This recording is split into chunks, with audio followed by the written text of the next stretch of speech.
Dear youth, praise God. I'm so thankful to be here, and that's a little foreshadowing for what I'm going to be talking about.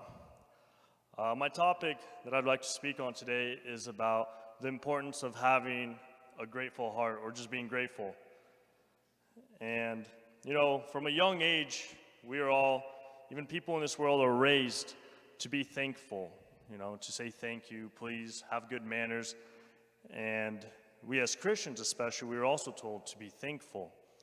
And what does that really mean? What does that entail? Is it really as simple as it seems? I was actually thinking about this topic and kind of wrestling in my head with my thoughts, thinking like, do I even speak on this? It's like so simple. I don't know, like the youth need something more deep, more intense. But then after hearing today's sermon with one of our brothers, I was reminded that that's not the point. The point is to deliver a message, a simple message, a simple word, because that's what the gospel is. It's simple, and that's the beauty of it. And me and my wife had also been talking about it and how it's been something that's we've really been thinking on and working on, is to be grateful for all that we have. And like I mentioned, it's more than good manners, and it's first and foremost an action, being grateful. It's not just saying your thank yous, it's how you act and how you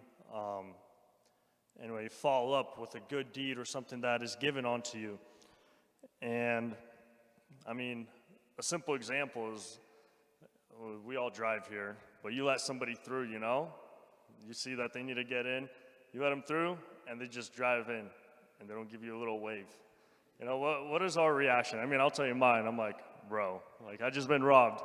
How dare they just get in front of me like that, you know? And you got to catch yourself. Or another time, it'll be even worse, or technically worse. Somebody like pretty much cuts you off. You know, you're like about to freak out. What is going on? They almost hit me or something. And they just do the little wave to you. And you're like, man, I already forgave you. God bless. Like, you don't even care if they have 100 trailers behind them. If they give you that little wave, that little gratitude, you're ready to let them through. And that's the power of gratitude. When you show that, it really does make a huge difference. And that is ever so prevalent in our spiritual life as well. And how do we stay grateful? You know, it's easier said than done. Some people might be going through a lot. It's like, okay, yeah, be grateful, but like, well, one good way to start is to not, it is to be focused on in the now, or live in the present. Focus on what is in front of you. And I'd like to open up to Exodus chapter 16. And I'm going to start from verse 9. Actually, I'm sorry. Not yet. Sorry. I'm just going to paraphrase for now. We know the story of Adam and Eve. This was the first people on earth, and they lived in what we would now call heaven. They had everything they needed at their fingertips. They had walk and talks with God. I mean, we would all just dream of that. They had everything they wanted. They didn't know of anything that they possibly would need, you know? Everything they knew, everything they wanted, they had it right there, until the devil came to them, and he promised them something, knowledge, something they didn't yet have, knowledge of right and wrong, you know, what he delivered to them. And they instantly were basically swayed by this potential for something in the future, you know. They were like, oh wait, we don't have this, we want this. We have everything we could possibly need. We have everything at our fingertips. We walk, we talk with God. We have an intimate relationship with him, but we don't have this little thing. And yes, it is because of disobedience, but we can also see that they were, in a sense, ungrateful for what they had. They had everything, and they forsaked it for this one thing, this thing in the future. And when we look or worry too much about the future, we could lose sight of what we have in the moment. When we worry about tomorrow, what it could bring, and we're not focused on what we already have, what God has blessed us with, we can so quickly get swayed just like they did. And it's easy to judge them, but look at us in our everyday lives, you know. We have everything we need today. Our car's driving, we have health, we got food on the table. Oh no, what is tomorrow going to be like? And the Bible tells us many times, if God takes care of the sparrow, wouldn't he do the same for you? And as we move on, I'd like to also talk about not letting the past as well basically sway you from being grateful for what you have. When we look at the Israelites, they had gone through, I might argue, like the greatest miracles that anybody else in the Bible had gone through, like back to back. I mean, at the time, Egypt was the most powerful nation, and they were crumbled by the glory of God, just plague after plague. And on top of that, they went through the sea. They saw all the glory, all these miracles that one could only dream of, just to see even one of these things. They saw all of that. And yet, we see, when we open up to Exodus 16, and I believe from verse 9, I would like to read these words. Then Moses spoke to Aaron, "Say to all the congregation of the children of Israel, 'Come near before the Lord, for he has heard your complaints.' Now it came to pass, as Aaron spoke up, the whole congregation of the children of Israel, that they looked toward the wilderness, and behold, the glory of God appeared in the cloud. And the Lord spoke to Moses, saying, I have heard the complaints of the children of Israel. Speak to them, saying, At twilight you shall eat meat, and in the morning you shall be filled with bread, and you shall know that I am the Lord your God. So it was the quail came up at evening and covered the camp, and in the morning the dew lay all around the camp. And when the layer of dew lifted, there on the surface of the wilderness was a small round substance, as fine as the frost on the ground. So when the children of Israel saw it, they said to one another, What is it? For they did not know what it was. And Moses said to them, This is the bread which the Lord has given to you to eat. This is the thing which the Lord has committed. Let every man gather according to each one's need, 1 omer for each person, according to the number of persons. Let every man take for those who are in his tent." And I'm just going to end right there. But we know that they get another miracle handed to them after their complaints, after other miracles. And the next chapter goes on. They're complaining again, water, this, that. And we see that they even say things such as, I'm going to paraphrase, but we were better off in Egypt. I mean, these people were slaves for so long. They were nobodies. They only had what Pharaoh would give them on top of the harsh treatment. And I mean, who would want to be a slave? Nobody. But they were saying they would rather be there, be a slave. But at least they had a pot of meat, to come home to. They were looking at the minor things, and they were ready to trade that for this, what God had given them, freedom, the miracles, everything. They forgot so quickly. Goes to show that it's not the miracles that necessarily save us or bring us closer to God, because they saw these things, but they were ungrateful for what they had gone through, and they were complaining. And we see that in this complaining, their faith is getting diminished. We see it goes so far as to the fact that they completely lost sight of who they were and where they left from, that they made themselves a god because they had lost all faith in their worrying for tomorrow, even though God had already supplied them with so much each day. They were so lost, so worried, so unfaithful that they built the golden calf. And again, it's so easy for us to look at them and be like, how could they be so foolish? How could they go and do these things? How could they see all these miracles? How could they go through all this glory that God had showed them, that had given them, and go and complain, and on top of that, lose their faith after all of that, and fall as low as they did to make a false god for themselves, which is, just crazy. I don't know. It's crazy, but we are not so far from them so many times. We just need to translate it to our lives and see how often we may do that. Because in doing this, they destroyed their faith with their complaints, with their ungratefulness. And being grateful, it's a direct correlation to our faith. You can't be ungrateful and grow your faith. You can't. Because when you are grateful, you are testifying that, yes, you believe that God is indeed providing. And miracle after miracle, they were still ungrateful. And we often ask for miracles in our own lives. We often ask for things to come to us, and God will answer on these things. He will give us maybe that job we wanted, maybe that car we wanted. And yet, when it comes, we kind of forget, and we're on to asking for the next thing, complaining about the next thing, worrying about the next thing, and not really actually being grateful, not building our faith. We're just kind of like, oh, when it's time to ask, we're here, God. But when it's time to say our thanks, to praise you, to really actually try and get closer to you in our relationship, we're not there.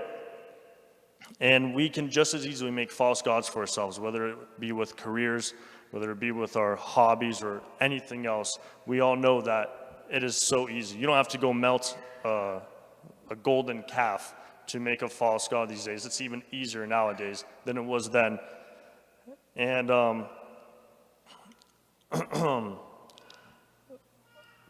one second. Next part I would like to talk about is Luke 17, chapter 11. And we all know this story very well. It is about the 10 lepers. And I'd like to read from verse 11. Now it happened as he went to Jerusalem that he passed through the midst of Samaria and Galilee. Then as he entered a certain village, there met him 10 men who were lepers, who stood far off. And they lifted up their voices and said, Jesus, Master, have mercy on us. So when he saw them, he said to them, Go show yourselves to the priests.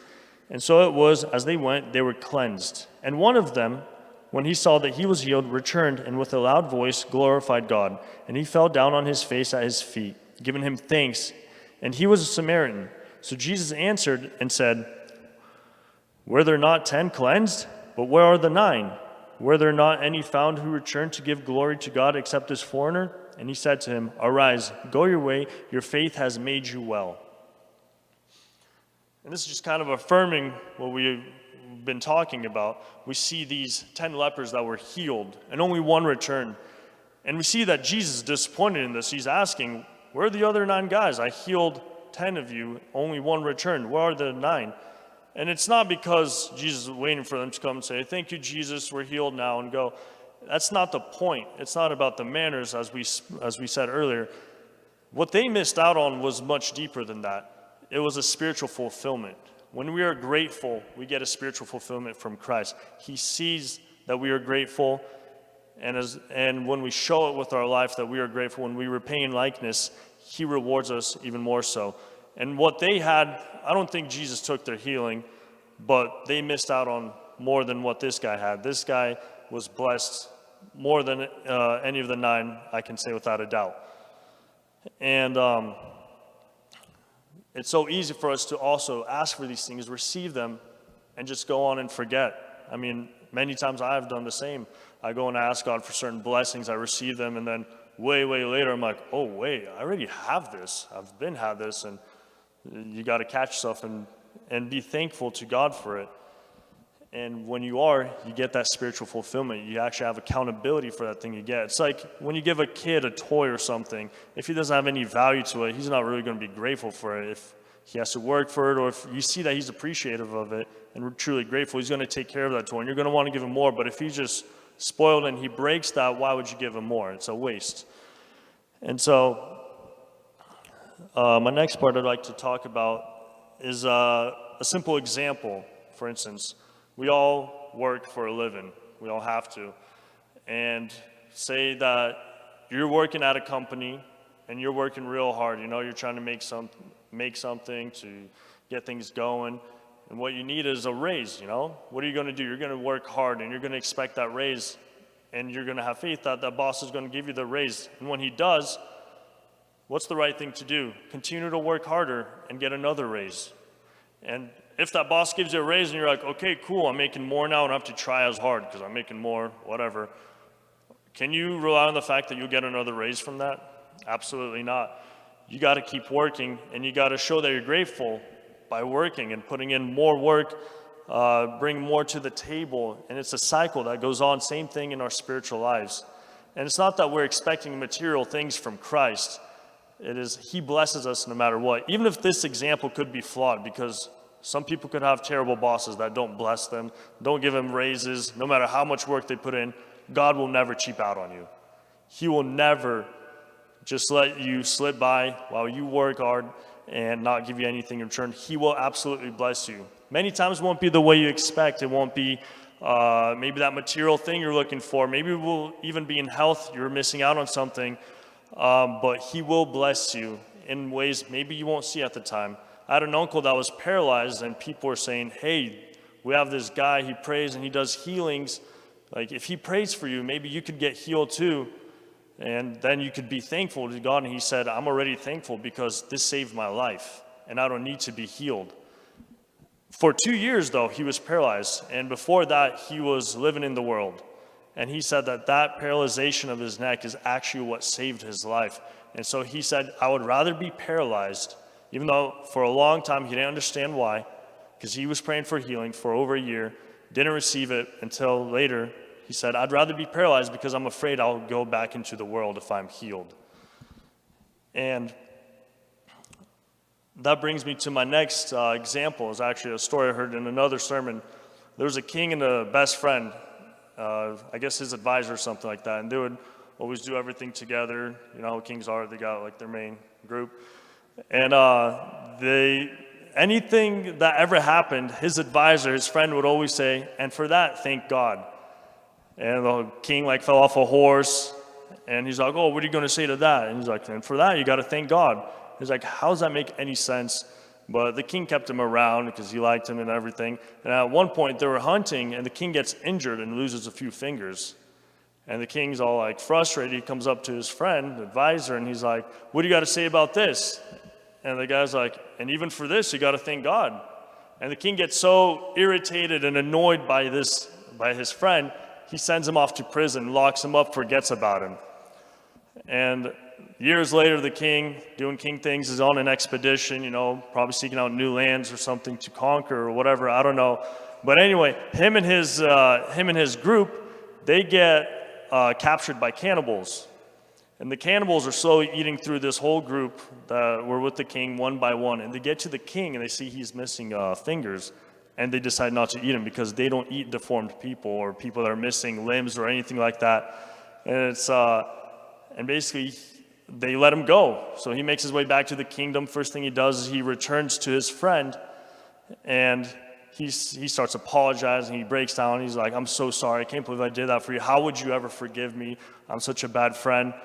Like, what can I say to you? And the guy says, and for that, thank God. And the king's like confused at this point. He's like, bro, I punished you for this, and now I'm apologizing for it, and yet you're still saying thank God. And he's like, why? And he's like, because if you hadn't thrown me in the prison, I would have for sure been eaten by the cannibals. And that's just, it's a fun story, but it's a good example that really shows us that oftentimes things happen. The Bible tells us to always be thankful, always give glory, always worship, no matter what. We may not know the reason. It may be very hard. But as this story really shows you in a light manner, his will is above our will, and his ways are above our ways. He sees things we don't. He knows things we don't. Maybe it's things that aren't going to happen for years, and it might be hard in the moment, but we are to give thanks to him. And when we do, it shows that we have faith in him. When we give him thanks, we affirm that our faith is in God, not in ourselves, but in him. And when we have faith in him, it's not off of our backs that things will get done. It's not off of our sweat, because we are so capable of failing. It'll be through God's hand, which is the most sure thing you can have in the world, is to have God watch your every step, for him to guide you. And my wife was actually told me a good story. When she was in Bangladesh, she got there, and at first she was so thankful. I'm so thankful I'm not from Bangladesh. God, I'm so thankful that I live in the United States, because at the end of the day, it's a third world country, and we know how rough it can be, especially there, you know? And she's just so focused on thanking God for the fact that she's not from there. But then she meets this one gentleman, an older guy that lives there, and he's also very thankful. But what he's thankful for is that he can come to the orphanage and that he can praise and freely express his worship, because his family is all Hindu, I believe, or Muslim, some other religion. And he's just thankful that he knows God, that he can express his love to him, that God knows him. And she said she realized at the moment that she was so thankful on these things that she had, that God had bestowed upon her, that she had forgotten to be thankful that she knows God as well, that he has blessed her, that he has called her out by name. And it's so easy for us to forget to be thankful for all these things.